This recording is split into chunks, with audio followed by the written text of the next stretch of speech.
Hello, this is Steve Hermann. I'm the author of Mediumship Mastery, the Ultimate Guide, which is available on Amazon, and here I am right now in beautiful New Zealand. And New Zealand is an awesome place to be. I used to actually live here, even though I'm from the States, but I'm here right now and doing this video. And I'm going to talk a little bit about fake mediumship. Now, I'll tell you this. There are some people who are very, very, very, very skeptical about the even possibility that any type of genuine spirit communication can take place.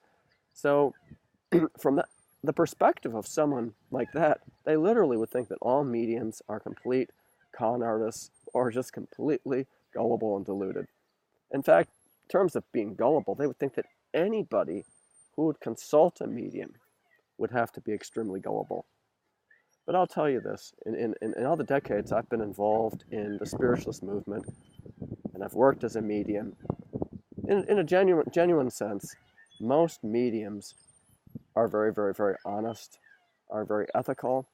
Some of them may have perhaps insufficient training, and they may make some mistakes, because when it comes to mental mediumship, at least, the information, it's coming through the mind of the medium. So consequently, even though in one sense the medium wants to get out of the way, the medium and the medium's mind are very much involved in the process. The medium's emotions, the medium's intellect. And of course, if they're not able to get their analytical mind out of the way, well, then there's going to be problems. Or if they just really don't have sufficient training. So education is something which is real important, but fraudulent mediumship is something different. And there's definitely people who resort to trickery. They're just not genuine with what they do. And I suppose in any profession or any line of work here in the physical world, or any religious calling for that matter, you're going to have people who approach things in a way which is not fully honest. I mean, you could have an attorney who just is a bit sleazy or an auto mechanic that's sleazy, that just doesn't do things the right way and performs jobs that aren't done up to par and is dishonest with their customers or clientele. But really, when it comes to mediumship, if we examine the history of spiritualism going back to 1848, and we see a lot of emphasis was placed on physical mediumship and physical phenomena. And what is physical mediumship? Well, physical mediumship, it's different than what we see with mental mediumship.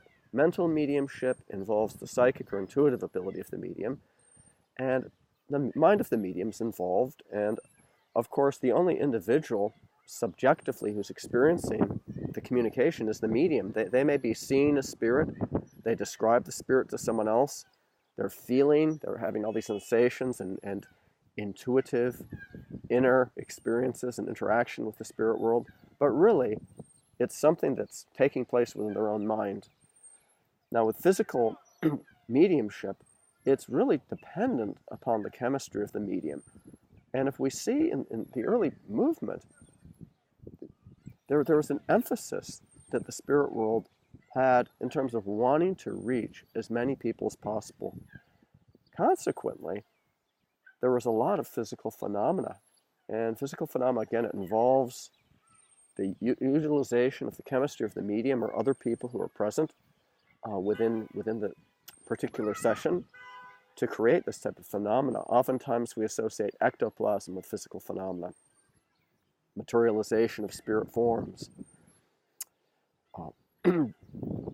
But what's nice about physical mediumship, of course, is that anybody who's present objectively can experience that phenomenon through their 5 physical senses.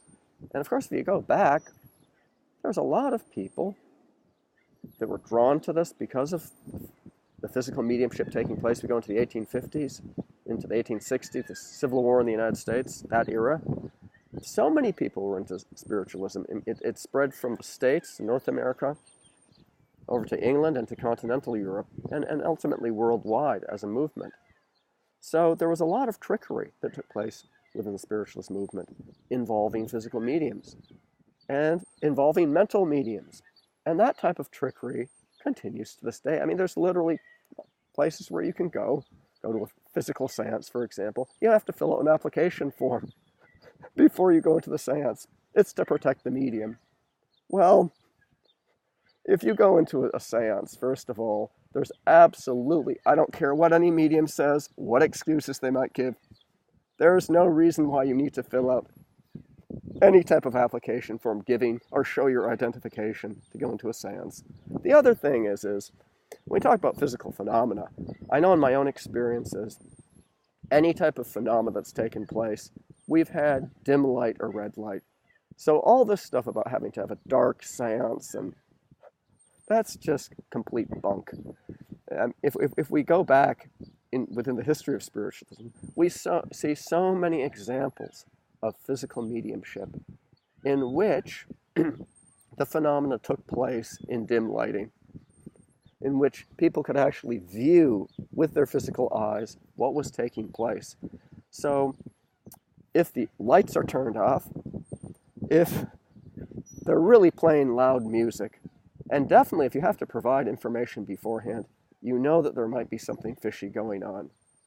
You always want to test the medium, and you always want to test the spirit world. That's why also, if you go to a medium, for example, for a session, the medium should ask you absolutely no questions under any circumstances. I mean, they might ask you, does this make sense to you? Do you understand this? But it's really important for mediums who are practicing to receive accurately what they're getting and to say it as a statement. This is very important. Now, it's very important, too, of course, that the individual is able to validate or understand the information that's coming through. But I always tell people, if you're going to a medium, just the same way if you go to a zoo, you wouldn't want to feed the animals. Well, if you go to a medium, you definitely do not want to feed the medium. So I suggest if you go to a medium, don't tell them anything. Be cooperative, give them love, give them good energy, be enthusiastic about it, because enthusiasm and positive energy, it really helps create the right type of psychic atmosphere. Because the spirit world, they use the energy of the medium, and they also use the energy of the individual or others who are involved in the session to be able to communicate with, regardless of the phase of mediumship. The conditions are very, very, very important. But you have sometimes mediums, and sometimes it just has to do with their lack of confidence or even the way they've been trained. And there's not one right way of working, but I'll tell you, if I was skeptical and I heard a medium asking questions, I would really, really question what was taking place, maybe even more so. I remember I used to teach for about a decade at a community college in Massachusetts in the States. I was teaching parapsychology, mediumship, and healing. And anyway, I got unlimited copies there. So I would have the copy center there as an instructor, just make lots of copies, which I could distribute to my students during the courses that I was teaching. And I would always have copies made of articles written by skeptics, people who do not believe in the possibility of any type of spirit communication taking place. And they would critique mediums in these articles. And generally, they would find some medium on television, because those are the ones that are easy to observe. And they would say, this medium said 85 statements, and out of those 85 statements, there were 79 misses, and there were 6 hits.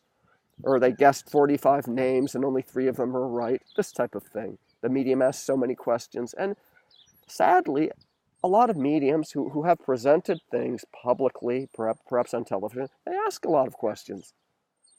And it comes across, from the perspective of someone who's a skeptic, my gosh, that medium is fishing for information. And they're probably not fishing for information. They're probably really genuinely receiving. They feel someone like a mother. So what do they say?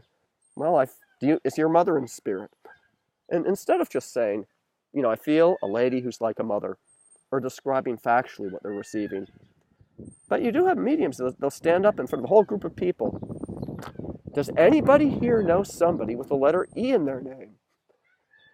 Now, I've got the letter E in both my first name, my middle name, and my last name.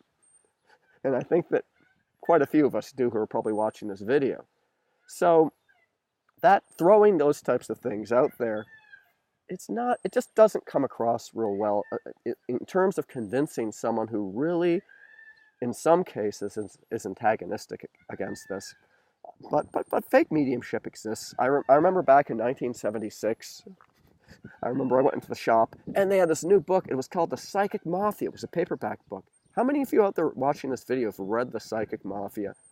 It's an amazing book. It was authored by Lamarckine, who was a very prominent medium back in the late 1950s and 60s. And he had a church in the Tampa, Florida area. He was a staff medium at a spiritualist camp here in the States. And it just describes the racket that he was involved in. And the reason why it's the Psychic Mafia is because they would share information between the mediums. So, for example, let's say as a fraudulent medium, someone was to go to a colleague of mine, another medium, and I knew information about that person. Well, what I would do is I would share the names and the personal details of deceased loved ones and individuals connected, as well as other facts about the individual coming for the session. That way, my colleague would be able to provide the right type of information. Now, many of you who are involved as mediums watching this video probably haven't, to your knowledge, had that type of experience. But I can tell you, I've been to places where they do stuff like that. I remember years ago, this is about 3 decades ago, I lived in the Washington, D.C. area. I was involved in the Church of Two Worlds, which is right in Georgetown. Awesome spiritualist church, still around. Anyway, there was another spiritualist church in the area, and I remember they would have, the services, part of which is spirit communication, and they would do billets. Now, what's a billet? A billet is a slip of paper, and really, you don't really have to put anything on the piece of paper, but typically what would happen is people within the congregation potentially could write a question on it. The medium can hold the billet during the service or during the session, and it's in one sense it's like object reading or psychometry. They can make a psychic link with the energy of the paper, or mediumistic can make a link or connection with spirits connected to the individual who filled out the billet. Now, there's a lot of gimmicks. There's a lot of fake ways of doing billets. Now, I use billets sometimes with teaching classes just because educationally it's a really good exercise for students to do. It's very fun in a class situation. And, it's also actually really fun even in a church service. That's why people like it. In this particular place, they would blindfold the medium, and they had these pre-printed billets, and you would write 3 questions and the names of 3 loved ones you want to hear from. You might as well have put down your name and your social security number and other pertinent information. Now, there's different ways the way this can work. But, you've got the tape over the eyes, you've got the blindfold, and you've got the container where the medium's up there on the platform, the basket or box that has the billets. So the medium would be waving one billet like this. Now, there's a light there on the rostrum, on the podium. When you have the light on, you can see through the blindfold. You can also kind of see downwards, too, with this type of gimmick. And you can actually, with one hand, going through the basket, you can read the billet, the information on it. So, of course, when I went in there with my sense of humor, I would write down, like the names of my guides, or people I want to hear from, like Casper the Ghost, or just some really far-out stuff. What do you think would happen? These mediums would bring through these people. I'd put down cartoon characters. It was amazing. Now, you can just imagine if you went to a church like that week after week, month after month, year after year, how much information you could compile about individuals. And this is what would take place. And this is what in Lamarckine's book, The Psychic Mafia, he talks about this. It's amazing. I remember this one spiritualist camp, which was in Pennsylvania, I went to. And it was amazing that the type of fraudulence that took place there. Now, it no longer exists. But people would go there and they would do all sorts of people coming out in glow-in-the-dark sheets. Thomas Edison would materialize and tell dirty jokes during the seance. People eat it up. It's amazing. Actually, after the place closed down, they auctioned off the various items belonging to the organization, to this particular camp. And the Historic Society in that county where it's located purchased a lot of the articles and copies of different things. And they had several large boxes of photographs.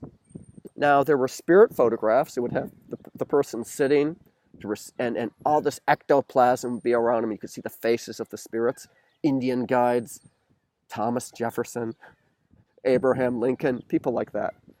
But then there were all these other boxes that had cutout faces from magazines and other publications. I mean, one whole box was just filled up with, like, cutouts of Native American faces. Can you imagine that? So the way that would work is, of course, you'd have two exposures, and you'd have cotton, and you would have, of course, the picture of the sitter, the individual, and then you would have this other exposure with the cotton with these cutout faces on it. That I remember years ago, because a lot of people, when I was going to the Church of Two Worlds in Washington, D.C., went to this particular establishment, and they brought back these spirit photographs. Oh my gosh, this was so real. And back then I could see through it. So what's really very important, what I want to emphasize, a couple things. First of all, anyone who's practicing as a medium, honesty and high ethics, very, very, very, very, very important. Now, as a medium, it does, mental medium, for example, it goes through your mind. So can you make mistakes as a medium? Yes, you can make mistakes as a medium. But if you have good training, if you place a lot of emphasis on your education and on being ultra careful with what you're doing, combined with having high ethics and really having some type of deeper moral basis for what you're doing and spiritual orientation for what you're doing, you're going to be accurate as a whole with what you're doing. Now, will there be some error? Yes, there can definitely be some type of error. But keeping those factors in mind, that error will be substantially minimized. Because those in the world of the spirit, they want sincere, dedicated instruments to work through here in this physical world. Now, obviously, someone could have someone come to them, and they could just make up a lot of baloney and feed it to them. I knew this one very prominent British medium. He's a very good medium, has very good training, and he was doing some work on Long Island in New York State. And the lady that he was working with was this very, she's Italian-American, very, very affluent, nice lady. She set up all these readings for him, and he was working with her. And during the session, her father came through from the spirit world, and her father was involved in the Italian Mafia. The typical El Capone type stereotypical suit he was wearing. Really nice guy. He was coming through from spirit.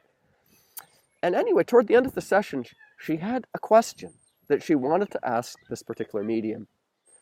And she was trying to make a decision. She had two choices, and she wanted the spirit world to tell her which option should she choose.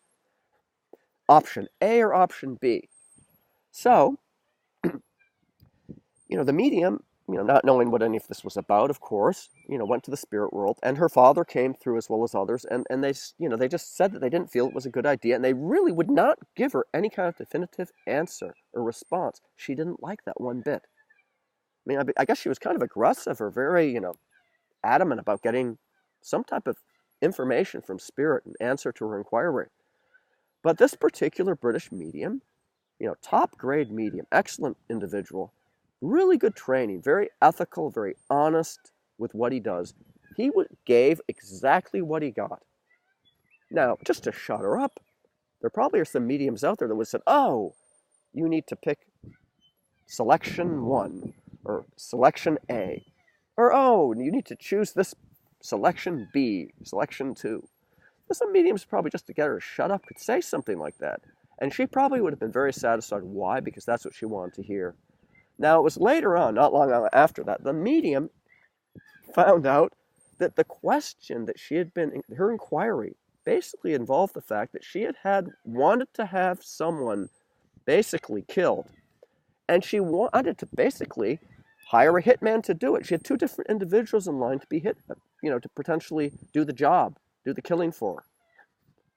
Can you imagine going to a medium and asking that kind of question? The spirit world knows that. So, of course, the medium was honest, and so did what he was getting. But mediumship honesty is very, very, very important. And there are places where you can go where there could definitely be fraudulence. There are seances that you can go to where purported physical mediumship can take place.